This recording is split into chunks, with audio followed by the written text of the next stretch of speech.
اور سلطان کے قہر و غلبے کی تلخ کامی سے اپنی پناہ میں رکھ۔ بار الہٰ، بے نیاز ہونے والے تیرے ہی کمال قوت و اقتدار کے سہارے بے نیاز ہوتے ہیں۔ رحمت نازل فرما محمد صلی اللہ علیہ وآلہ وسلم اور ان کی آل پر، اور ہمیں بے نیاز کر دے، اور عطا کرنے والے تیری ہی عطا و بخشش کے حصے وافر میں سے عطا کرتے ہیں۔ رحمت نازل فرما محمد صلی اللہ علیہ وآلہ وسلم اور ان کی آل پر، اور ہمیں بھی اپنے خزانہ رحمت سے عطا فرما، اور ہدایت پانے والے تیری ہی ذات کی درخشندگیوں سے ہدایت پاتے ہیں۔ رحمت نازل فرما محمد صلی اللہ علیہ وآلہ وسلم اور ان کی آل پر، اور ہمیں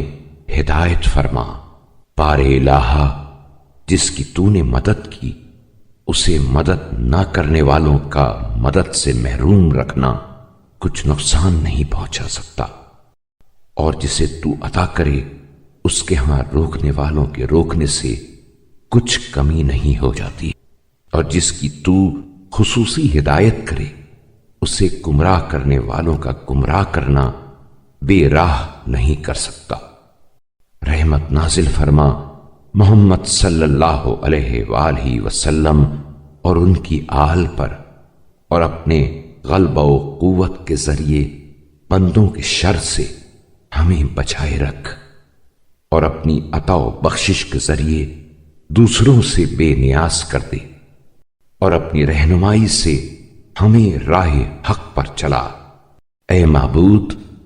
تو محمد صلی اللہ علیہ وآلہ وسلم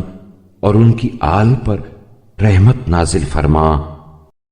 اور ہمارے دلوں کی سلامتی اپنی عظمت کی یاد میں قرار دے، اور ہماری جسمانی فراغت کے لمحوں کو اپنی نعمت کے شکریہ میں صرف کر دے، اور ہماری زبانوں کی گویائی کو اپنے احسان کی توصیف کے لیے وقف کر دے۔ اے اللہ، تو رحمت نازل فرما محمد صلی اللہ علیہ وآلہ وسلم اور ان کی آل پر، اور ہمیں ان لوگوں میں سے قرار دے جو تیری طرف دعوت دینے والے اور تیری طرف کا راستہ بتانے والے ہیں، اور اپنے خاص الخاص مقربین میں سے قرار دے۔ اے سب رحم کرنے والوں سے زیادہ رحم کرنے والے۔